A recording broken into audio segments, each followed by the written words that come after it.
yu jóg ñëw ñaan ay seeni député parce que ñun surgay askan wi lañ askan wi bu ñu amee soxla ñëw seet suñu ñaan ñu pour ñu taxawee ko dañ ciy kontaan lool. moo tax ñoom biñ ko waxee sunu yaay sunu présidente sunu kilifa Aïssatou Sow Diawara présidente Aïssatou Sow Diawara ci saasi bi mu ñu woowee la ñu ko loolu duñ ko yàggal saa yu ñu pare rek pare nañ tey ñu def délégation ñëw ne ñoom seen i yéene seen i soxla mooy dañoo bëgg la xew ONAS ci diggante ñaari cheikh yi Cheikh Dieng am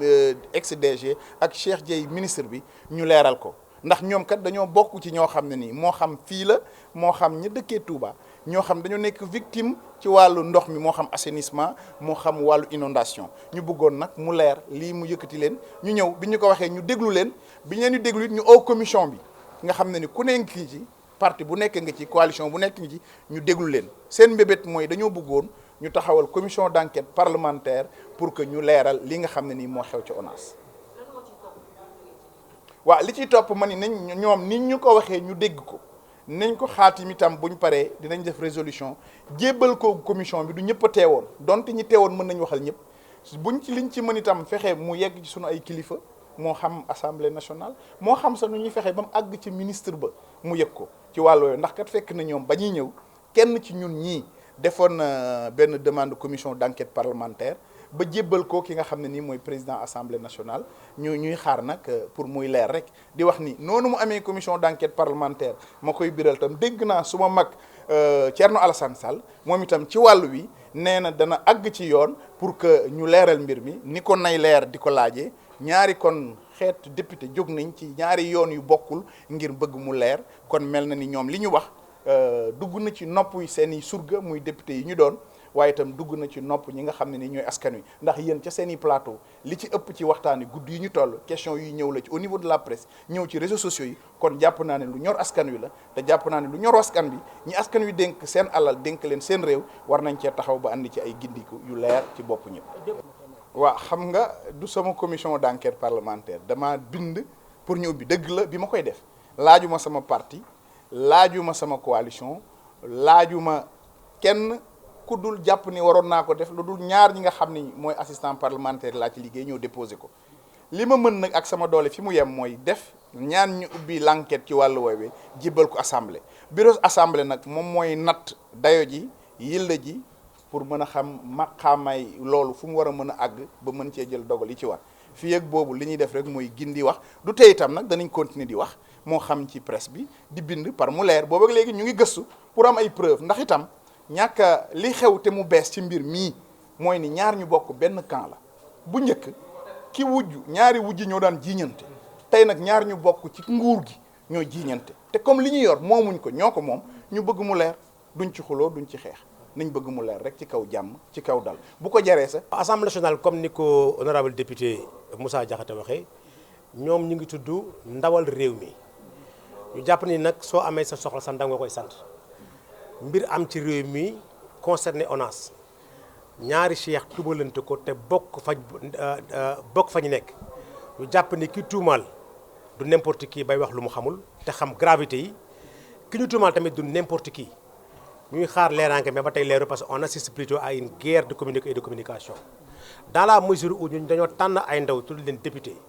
investir leen d'une mission jox leen par la loi des prérogatives et des pouvoirs yoo xam mën nañu aider à l'éclaircissement de la vérité nous sommes venus les rencontrer pour ñu conclure à l'éclaircissement de la vérité jaarale ko nag ci une commission d'enquête parlementaire ba ñëwee sax fekk nañ fi kenn ci ñoom ñu koy gërëm lool muy président Moussa Diakhaté jël na initiative bi ba déposé ko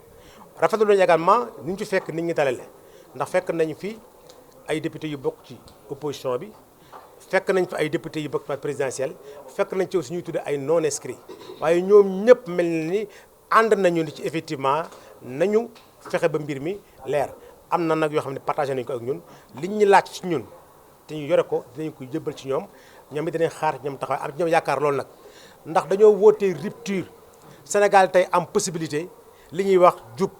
jubante te njiitu réew mi woote ko su amee Sénégal yi wisu ko dafa nag ak cant la lii nag war a nekk première occasion effectivement ñu wane ni jubanti nekkul aw chanson nekkul aw woy waaye ab philosophie la ab slogan la boo xam ne dafa war désormais muy gouverner léegi nag suñuy manière de gérer surtout contexte boo xam ne suñu réew mi dafa am ay découverte ci wàllu ressource lu ci mel ni pétrole da ci mel ni gaz ak yeneen ñu nekk ay meññeef yu suñu borom may yoo xam ni suñ ko gérer dañ ko war a gérer dana duggal réew mi léegi ci ak naataange ba suñu ndaw yi dootuñu nekk ci soxlaay dox Barça wala Barsaq suñu école yi dinañ gën a baax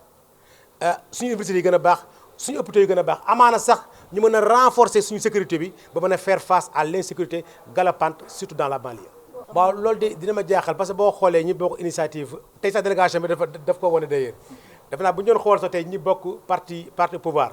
ñoo xam ñoo nekk Pastef wala ñoo nekk coalition Diomaye président dinaa ñoo ëpp ci délégation bi tey par rapport nag à la pétition moom bu ñuy signé mën a xam fan lañ bokk te même bu ñu nekkoon sax ay politiciens mais politiciens ci réew mi lañ bokk man damaa jàpp ni kañ li ñu war a ŋaññee ab homme politique mooy askan bi soxla la ko raasi ba nga ne sama yoon nekku ci waaye askan bi soxla ci mbiru mel nii ab politique ñëw teew ci kañ damay foog loolu ko dañu wax waa góor ci tënk rek ñun ci pétition bi mënuñu xam ku nekk fa nga bokk ma ñëw rek ma ñëw waaw xaaral ma ñëw mais boo xoolee tey délégation bi nii mu ñëwee xanaa kañ sax bu dee am na coloration politique dañu mën a sax xëy na ñu mën a sax mbalak mooy kon waa nguur gi parce que tey boo xoolee ñu fi ëpp yaakaar naa sama gars dañu bàyyi mi fen naa ñu ci ëpp sax ay militants lañu en tout cas ay am yu engagé man ñi ma xam ñu nekk ci mouvance présidentielle bi mais léegi Sénégal dañu am maturité ba xam jamono bu ñuy def politique par parloo ak jamono boo xam dañuy gérer la cité léegi nit ñi foofu la ñu toll te jàpp naa ne sax homme politique yi xam nañ ko kenn mënatu la nax kenn mënatu la manipuler kenn cette division lu xew bu amee ñu jóge ne non ni opposition bi ne kenn faale jël sa waa parti dressé leen contre ñooñu léegi dafa xew yi léegi nit ñi seen maturité toll na foo xam ni xam nañu réew mi mooy le premier parti tey ku xool pétition bi naa ci lay ñëwaale pétition bi ni ñu ko tëggee ak li mu jur ñu ngi ko lancé le 21 août 2024 ci guddi gi jàpp ni suñu objectif mooy 50 000 signatures en 24 heures am nañ 52 098 signatures ñu yokkaat ci 2 jours am 73 780 signatures loolu lañ ca war a jàngal rek mooy expression des Sénégalais seen détermination à protéger le deniers publics mais également seen engagement à faire di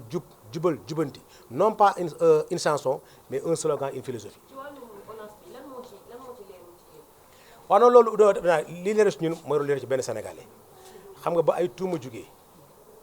ñu ne que dàq nañu nit parce que dafa def naka su dul noonu moom mi ñu dàq ni au contraire diw mii di sama kilifa moom moo def naka su dul noonu yemu ca mu ne yor na ay preuves yoo xam ne ngi xaar ñu woo ko mu firndal ko maa jàppoon ne sax ñun ministre bi moom ci wàllu boppam moo waroon na tekki ndombay tànkam pour mettre à l'aise le président de la République bu mu say yem sax mu yóbbu mbir mi ci yoon su ko yóbbu ci yoon dana tax mu setal deram ndax ñaari ñu wax yëpp xam guñ leen xam moo tax ñu jaxasoo bu ñu xamoon ci kenn ci ñoom dëngate dañu wax ki yàgg naa mel nii waaye xam ci Cheikh Diène daawul wax lu dul dëgg waaye xam également ci Cheikh Tidiane Dièye fulla ak jub moo tax mbir mi jaaxal ñu parce que bu doon kenn ci ñaari xam nañ ci ak ndëngate dañu wax garaaw laay kii day caaxaan waaye xam nañ ci ak njub te seen kàddu waroo moo tax ginnaaw amuñu possibilité leeral ñu bëgg nag dem foo xam ne ba njëriñ mbir yi dana leer te it lu mel nii yàgg na fi am ñuy doxale neneen man mi bokk naa ak Cheikh Tidiane Dièye plateforme bu ñuy wax aar suñu moomeel des su comme ça ci jamonoy pétrole bi ñuy taxaw doon wax ñaxtu lu mel nii pour mu leer kon amu fi dara lu bees te it monsieur le président fa na ko sànq ak sant yàlla li ci war a doon ñu encourager initiative yu mel nii ndax mënoon nañu ne ci mbedd mi dañuy marche dañuy manifester par la force ñu aaye ñu ko jël ay xeer di xaañante suñu biir waaye tey bu Sénégal yi demee ba toll ci ni war nañu mën a régler problème yi de manière civilisée ak cant la war a jur dana tax aussi Sénégal yi gën a xam rôle député yi yemuñu lii de incha allah ni ñu ko defee nii sànq ministre wax na ko mais dinañu bind le président de la République mu comprendre ñun moom la ñuy gunge ndax tey am na possibilité am na chance mobiliser tous les Sénégalais surtout la jeunesse avec l'espoir que ni réew mi léegi mu neex parce que incha allah li ñu yàlla may suñ ko tegee ci bonne gouvernance léegi réew mi naat ndax pétrole ak gaz ak lu ñu mënti am te lalwul ci bonne gouvernance tamit amul réew mi benn njëriñ. Mais c'est une excellente initiative, une initiative citoyenne à saluer, à encourager. C'est des citoyens soucieux de la transparence, de la clarté, mais de l'efficience de l'utilisation des biens publics. Sur une situation donnée, se sont mobilisés pour inviter les concernés à édifier les citoyens victimes des questions d'inondation et d'assainissement par rapport à la situation de l'ONAS qui interpelle les deux cheikhs, l'un Dieng, l'autre Dieye, sur une question de passation de marché et éventuellement sur des problèmes qui auraient pu y avoir au niveau de Touba par rapport à l'eau. Ils sont venus s'adresser aux députés que nous sommes, nous exposer leurs préoccupations et nous inviter en tant que parlementaires à aller vers la mise sur pied d'une commission d'enquête parlementaire pour clarifier la situation. Donc, somme toute, nous sommes encore, on a été à l'écoute, très attentifs et très fiers de les recevoir en présence de la présidente Aïda Sow Diawara, vice-présidente de l'Assemblée nationale, mais aussi des autres membres de la commission, aussi bien des gens du pouvoir comme de l'opposition, pour écouter ces citoyens qui nous ont mandatés au niveau de l'Assemblée nationale. Alors, la suite, en tout cas, on demande un rapport succinct avec des précisions, parce que la communication est polychrome. Nous sommes d'horizons divers, nous sommes de coalitions diverses, et nous voudrions comprendre exactement ce qu'ils voulaient qu'ils... Parce que l'administration connaît que l'écrit. Ils nous ont saisis au téléphone par le truchement de Madame la Présidente,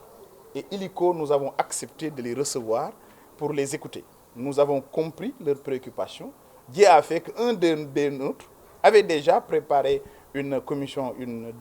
résolution de commission d'enquête parlementaire déposée sur la table du président de l'Assemblée nationale. Nous allons informer qui de droit, mieux ceux qui sont avec le ministre, je crois, pourraient l'interpeller par rapport à la situation, pour que ne serait-ce que puisse les rencontrer et les édifier, mais aussi édifier les Sénégalais qui jusque-là veulent savoir la vérité sur cette affaire. Monsieur le Président, est-ce que le travail sera possible, d'autant plus qu'il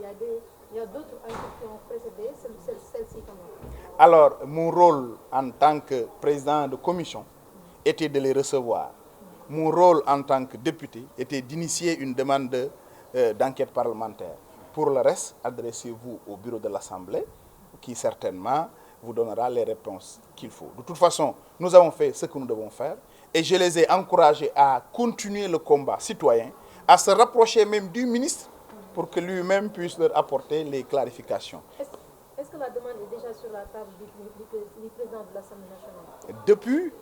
que je vous l'ai dit, je crois qu'il y a 2 ou 3 jours, je l'ai déposé sur la table du président de l'Assemblée nationale pour que le bureau l'examine et je reste sur mes fins. Nonobstant maintenant notre engagement de continuer à partager cette volonté, je serais encore hésitant si j'étais le seul à en parler. Faites le tour des réseaux sociaux, écoutez même vos télévisions, écoutez les citoyens. C'est une question qui interpelle au-delà du député que je suis, les citoyens de manière générale. C'est le cas de Nailer que Babacar Mbaye Ngarab dirige, qui sont venus pour que Mouler, nous voulons que la clarté, sans jeter l'anathème sur qui que ce soit, un bon citoyen à qui on a vendu un triptyque Djoub Djoubal Djoubanti, nous voudrions que ça soit appliqué, que ça ne soit pas un simple slogan. Wa Nailer dama ni li ñu def dañ koy rafetlu.